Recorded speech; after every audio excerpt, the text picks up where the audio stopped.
Wah wah wah, ini baru mantap. AFC bantu Timnas Indonesia. Resmi diputuskan dalam hasil drawing kualifikasi Piala Asia U23 2026 nantinya terbebas dari grup neraka. Kira-kira apa ya bantuannya? Kesempatan super emas. Erick Thohir dan PSSI berhasil menang gugatan pengadilan CAS pada FIFA untuk proses naturalisasi Jairo Riedewald dari KNVB. Jairo langsung urus cepat proses naturalisasi dengan PSSI dan DPR agar bisa langsung tampil lawan Cina dan Jepang. Jadi harapanku usai muncul kabar terbaru soal Jairo Riedewald di Belgia. Penasaran? Tonton video sampai selesai. Nah ini dia. Ini baru super top Marco Top.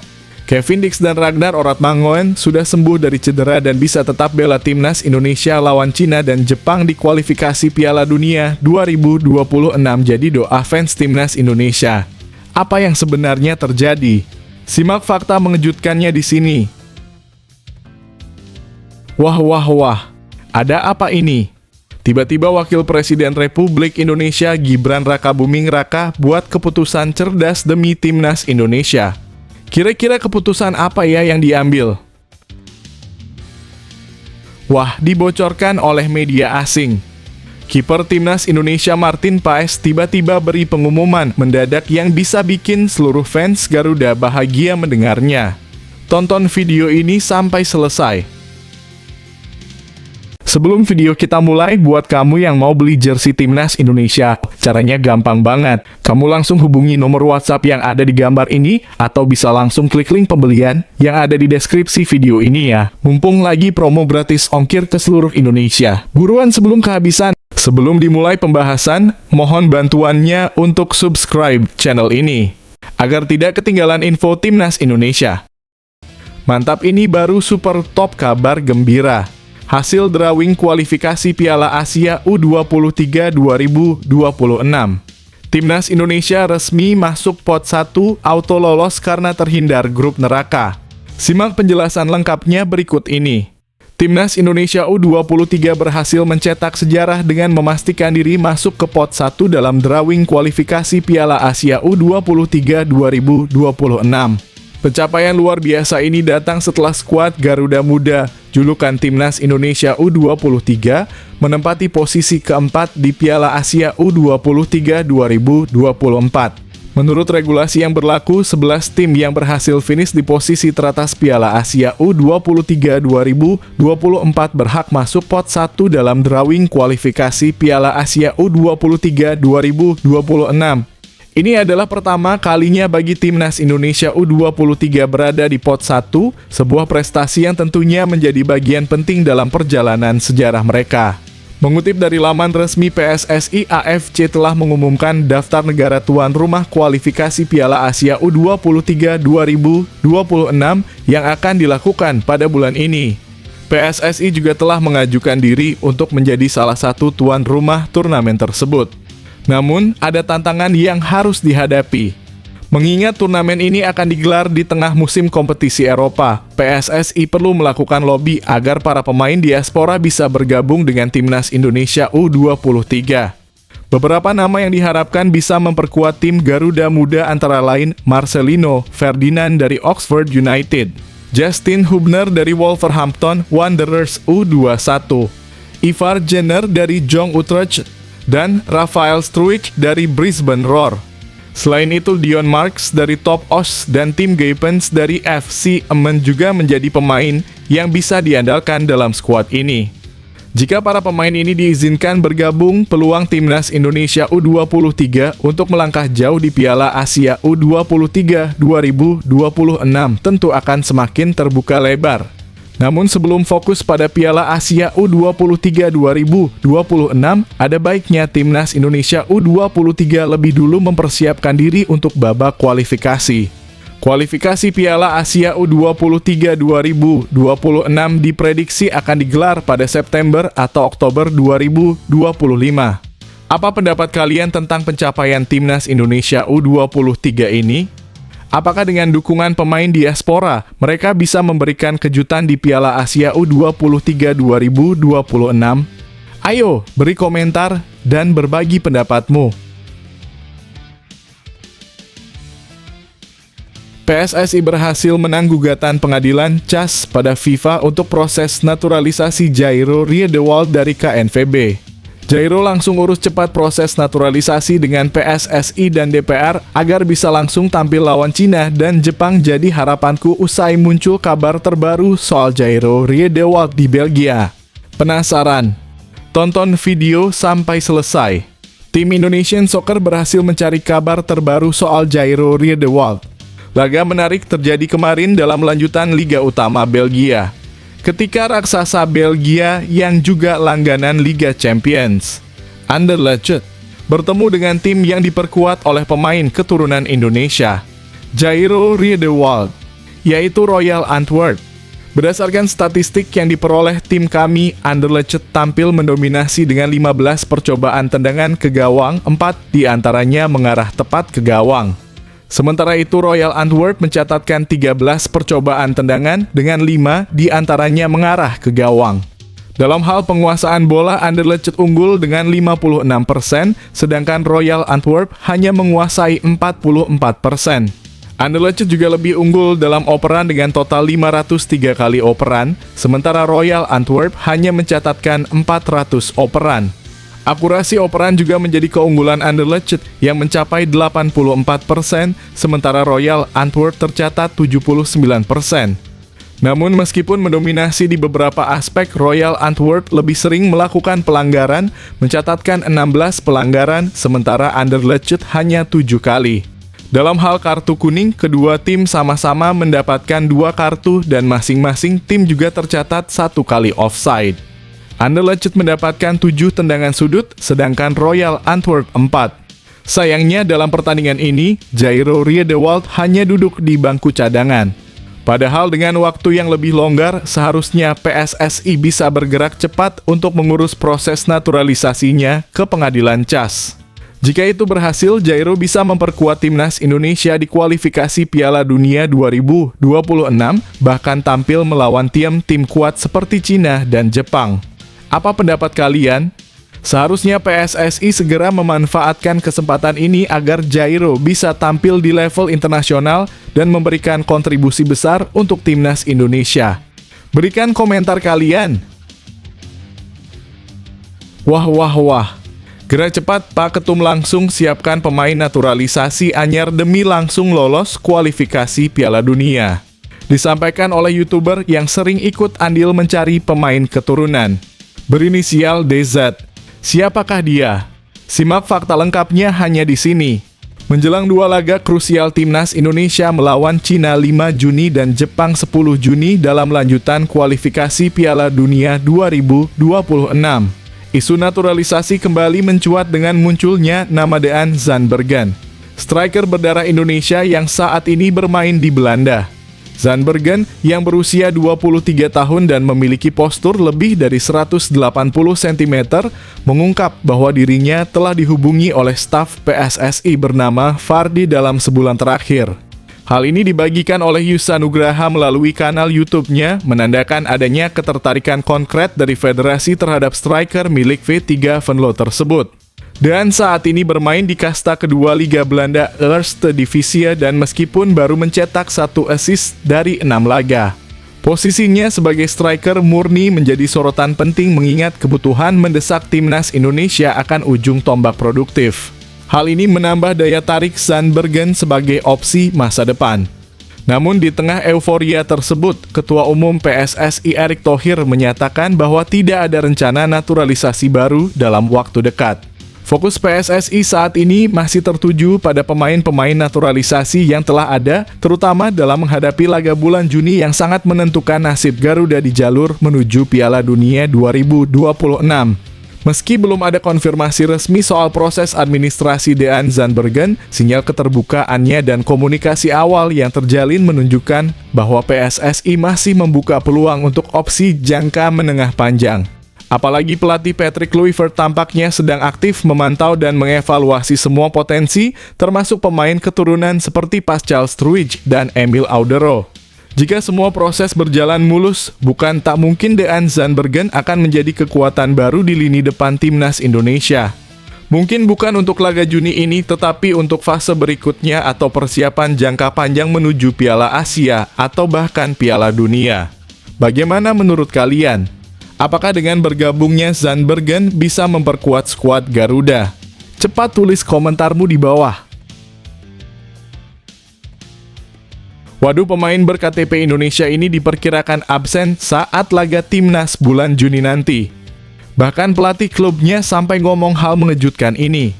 Benar-benar sakit parahkah? Simak berita lengkapnya di sini. Kabar kurang baik datang untuk timnas Indonesia jelang 2 pertandingan penting melawan Cina dan Jepang di babak ketiga kualifikasi Piala Dunia 2026 zona Asia.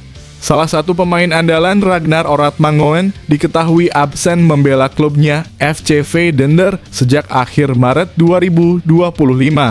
Terakhir kali ia bermain adalah saat melawan KV Mechelen pada 17 Maret. Sejak itu Ragnar sudah melewatkan 4 pertandingan, termasuk laga terbaru kontra OH Leuven pada Sabtu 19 April 2025. Pelatih FC Vedender, Vincent Eufrard, menjelaskan bahwa Ragnar saat ini masih sakit. Pemain berdarah Maluku itu sedang berjuang pulih dari serangan virus. Ragnar Oratmangoen belum fit, dia masih melawan virus, ujar sang pelatih saat konferensi pers sebelum laga melawan OH Leuven. Tentu saja, kabar ini jadi perhatian serius bagi timnas Indonesia yang saat ini sangat membutuhkan kekuatan penuh untuk menghadapi 2 laga terakhir melawan Cina dalam kurung 5 Juni dan Jepang dalam kurung 10 Juni. Kedua laga tersebut akan sangat menentukan nasib timnas Indonesia untuk bisa lolos ke putaran selanjutnya. Ragnar diharapkan segera pulih karena kecepatan dan kemampuannya sangat dibutuhkan di lini depan, terutama dalam strategi serangan balik timnas. Selain Ragnar, timnas Indonesia juga sudah dipastikan kehilangan 2 pemain lainnya saat melawan Cina, yaitu Maarten Paes dan Marcelino Ferdinand yang absen karena akumulasi kartu kuning. Bagaimana menurut pendapatmu? Apakah sudah saatnya Pak Ketum Erick Thohir mengebut naturalisasi pemain baru untuk mengisi kekosongan Ragnar? Ayo, tulis pendapatmu di bawah. Benar-benar luar biasa. Alex Pastor langsung minta Erick Thohir tiru Federasi Uzbekistan. Erick Thohir setuju dan lakukan hal ini biar timnas U17, U23, dan timnas senior jadi langganan masuk Piala Dunia. Wow, apa yang sebenarnya terjadi? Di sisi lain ini hasil laga final Piala Asia U17 antara Uzbekistan dan Arab Saudi. Simak berita lengkapnya biar gak salah paham. Uzbekistan berhasil menjadi juara Piala Asia U170 2025 setelah mengalahkan Arab Saudi dengan skor 2-0 di laga final yang digelar di King Fahd Sports City, Arab Saudi, pada Minggu 24/2025. Pertandingan berlangsung cukup seimbang di awal babak pertama. Arab Saudi sempat menciptakan peluang lebih dulu pada menit ke-13 lewat tendangan Abdul Hadi Matari, namun bola melenceng ke sisi kiri gawang Uzbekistan. 4 menit berselang, Uzbekistan mencoba membalas lewat tendangan jarak jauh dari Abu Bakir Sukurulov, tapi usahanya belum mengarah ke gawang. Petaka datang untuk Uzbekistan di menit ke-40. Pemain mereka, Nurbek Sarsenbaev, mendapat kartu merah setelah melakukan pelanggaran terhadap Adel bin Hibah. Meskipun wasit sempat berdiskusi dengan tim VAR, keputusan tersebut tetap tidak berubah. Menjelang akhir babak pertama, Uzbekistan kembali kehilangan pemain. Kali ini giliran Miraziz Abdukarimov yang diusir keluar lapangan setelah menjegal Sabri Dahal di menit kedua. Babak pertama pun ditutup dengan skor imbang 0-0. Di awal babak kedua, wasit meninjau tayangan ulang lewat VAR setelah bola mengenai tangan pemain Arab Saudi, Yazed Aldosari, di kotak penalti. Hasilnya, Uzbekistan mendapat hadiah penalti. Muhammad Hakimov yang menjadi eksekutor sukses menjalankan tugasnya dan membawa Uzbekistan unggul 1-0 di menit ke-51. Arab Saudi berusaha mengejar ketertinggalan, tapi justru Uzbekistan kembali mencetak gol kedua pada menit ke-70 lewat Sadriddin Khasanov. Ia berhasil lolos dari jebakan offside dan mencetak gol setelah melewati kiper lawan Abdulrahman Alotaibi. Skor 2-0 bertahan hingga akhir pertandingan dan Uzbekistan pun keluar sebagai juara Piala Asia U-Strip 17 2025. Dengan hanya 9 pemain, Uzbekistan berhasil mengalahkan tuan rumah dan pulang membawa piala kemenangan. Bagaimana menurut pendapat kalian? Apakah Pak Erick Thohir harus mencontoh Federasi Uzbekistan agar pemain-pemain muda timnas Indonesia bermain lebih baik dan bermental pemenang? Ayo cepat tuliskan pandanganmu.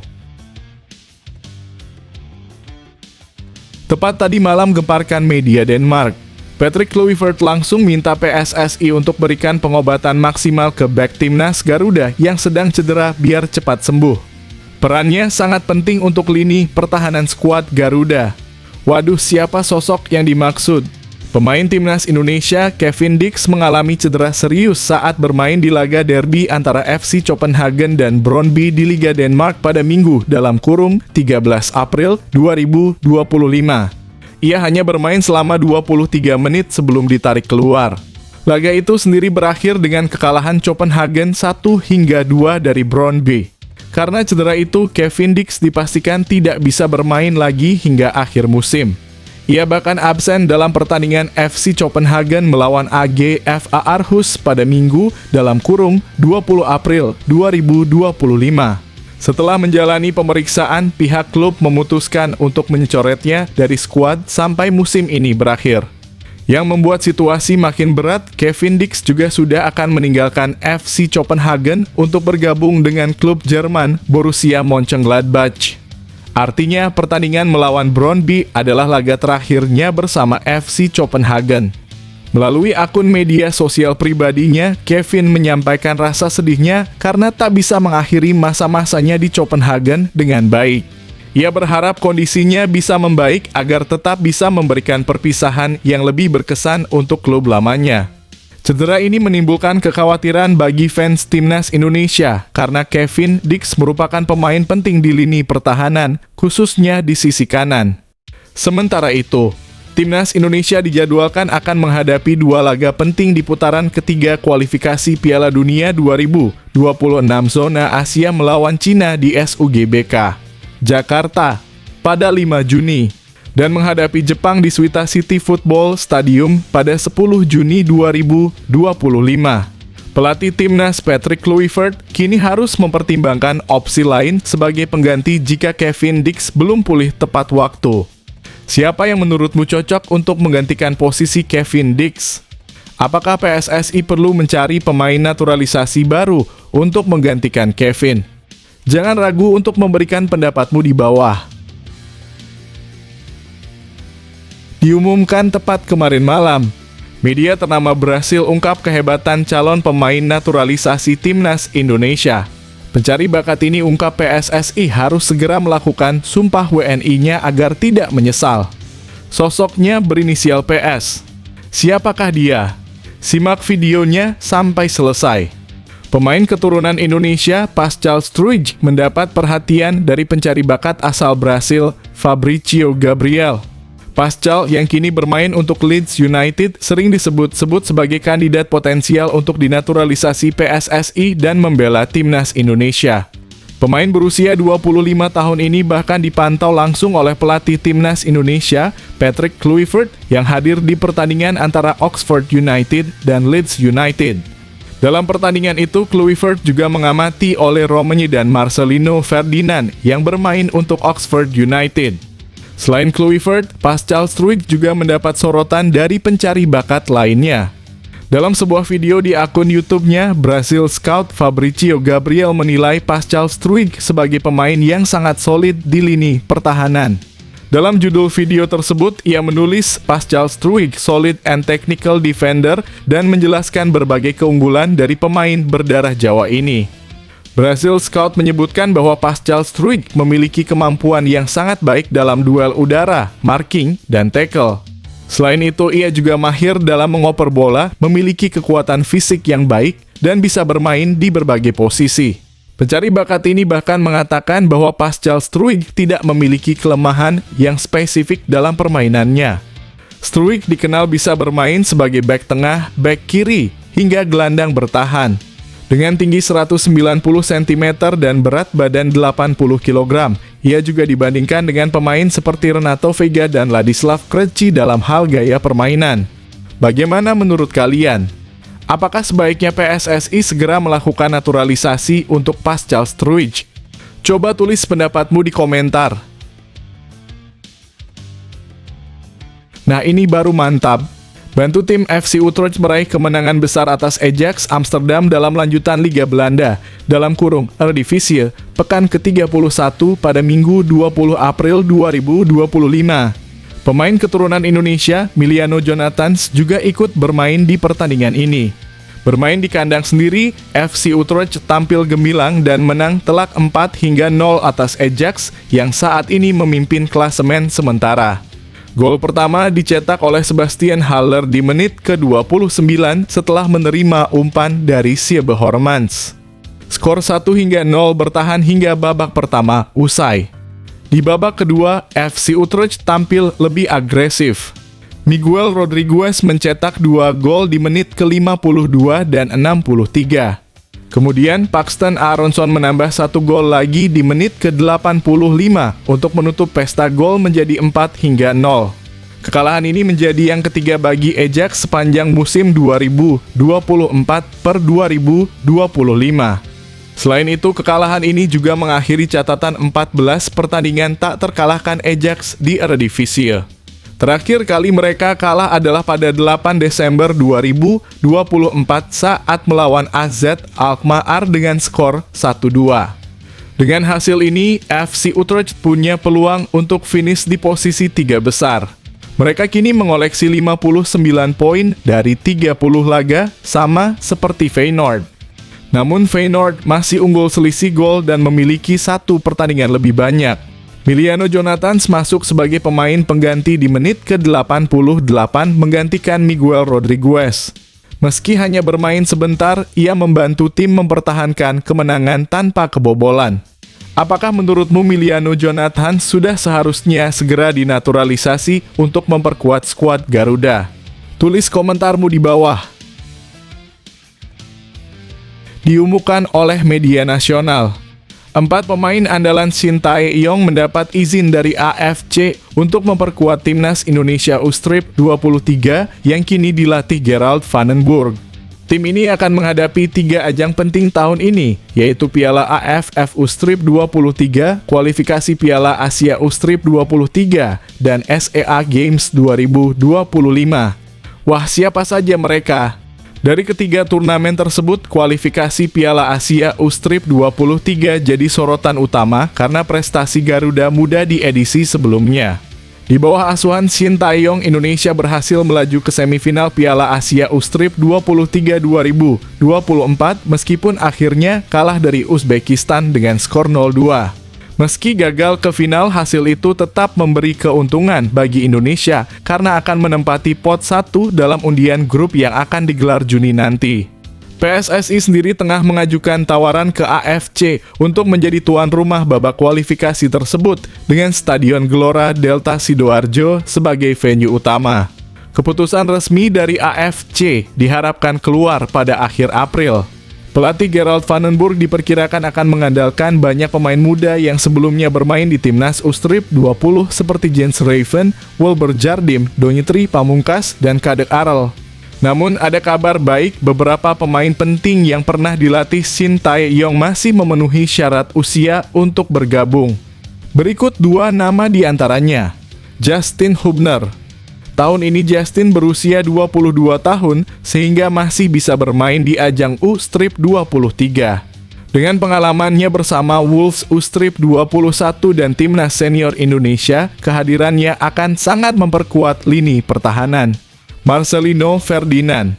Masih berusia 20 tahun, Marcelino tetap memenuhi syarat usia. Dengan pengalaman di berbagai kompetisi internasional, ia bisa menjadi motor serangan yang penting bagi timnas U-Strip 23 untuk kembali berprestasi seperti sebelumnya. Ivar Jenner. Ivar Jenner merupakan salah satu pemain andalan Shin Tae-yong di Piala Asia U-Strip 23 2024. Kabar baiknya, Ivar Jenner masih memenuhi syarat usia untuk ikut serta di ajang mendatang karena ia baru berusia 21 tahun. Ia diperkirakan akan tetap menjadi bagian penting dari timnas Indonesia U-Strip 23. Rafael Struijk yang tahun ini berusia 22 tahun masih cukup muda untuk bergabung dengan timnas Indonesia U-Strip 23. Kemampuan Rafael akan menjadi senjata berharga bagi pelatih Gerald van den Burg dalam menghadapi kualifikasi Piala Asia U-Strip 23 2026 mengingat kontribusinya yang sangat dibutuhkan di lini tengah atau pertahanan. Apa pendapat kalian tentang pemain andalan era Shin Tae-yong ini? Apakah sebaiknya mereka fokus ke Piala Dunia dan tidak bermain di Liga Tarkam AFF karena rawan cedera? Ayo tulis pendapat kalian di kolom komentar. Langsung dapat dukungan dari orang nomor 2 di Indonesia.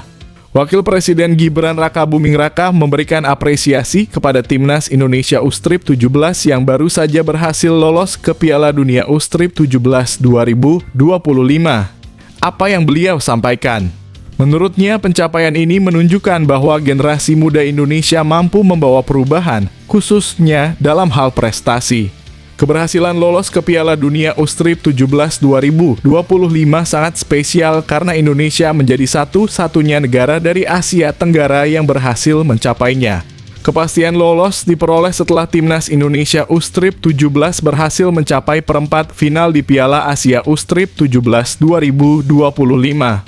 Timnas U17 kita lolos ke Piala Dunia untuk pertama kalinya melalui kualifikasi dan menjadi satu-satunya wakil Asia Tenggara, ujar Gibran melalui YouTube Sekretariat Wakil Presiden. Minggu 24/2025. Gibran menganggap pencapaian ini sebagai cerminan kekuatan generasi muda Indonesia. Ia menekankan bahwa prestasi ini bukan hanya tentang olahraga, tapi juga menggambarkan kemampuan anak muda dalam menghadapi tantangan global. Ini adalah kekuatan kita sebagai generasi muda. Kita harus selalu siap mempersiapkan diri, memiliki mimpi besar, dan berani melakukan terobosan. Kita harus bisa beradaptasi dan menjadi penggerak kemajuan, tambah Gibran. Selain itu, Gibran juga menegaskan bahwa dalam era kompetisi sekarang, yang menang bukanlah yang paling kuat, tetapi yang paling cepat belajar, beradaptasi, dan memanfaatkan peluang. Lolosnya Timnas Indonesia U-Strip 17 diharapkan bisa menjadi inspirasi bagi generasi muda di seluruh Indonesia untuk terus bermimpi, bekerja keras, dan membawa nama bangsa di kancah internasional.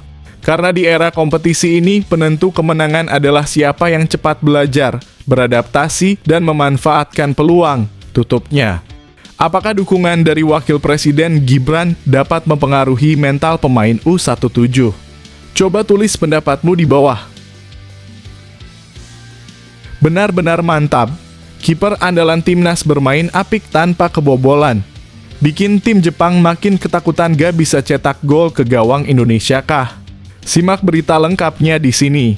Maarten Paes merayakan penampilan ke-100 di Major League Soccer dalam kurung MLS dengan mencatatkan clean sheet dalam laga antara FC Dallas melawan Minnesota United pada Sabtu dalam kurung 19/4 malam waktu setempat. Hasil imbang 0-0 ini menjadi momen spesial bagi Paes yang mencatatkan 4 penyelamatan penting sepanjang pertandingan. Clean sheet ini juga merupakan yang pertama kali bagi Paes di musim 2025 setelah sebelumnya selalu kebobolan dalam 7 pertandingan. Selain itu, Paes juga mengenakan ban kapten untuk pertama kalinya sebagai pemain inti pada pertandingan tersebut, menambah kebanggaan di penampilan ke-100-nya di MLS. Pencapaian ini membuat FC Dallas tetap tak terkalahkan dalam laga tandang musim ini dengan catatan 2 kemenangan dan 3 hasil imbang. Meskipun hanya meraih 1 poin, hasil imbang ini mempertahankan posisi FC Dallas di peringkat 9 klasemen wilayah barat. Selanjutnya, FC Dallas akan menghadapi tantangan besar dengan bertandang ke markas Inter Miami yang diperkuat oleh Lionel Messi pada 28 April mendatang. Bagaimana menurutmu tentang performa Martin Paes di laga tadi malam? Ayo, tulis pendapatmu di bawah.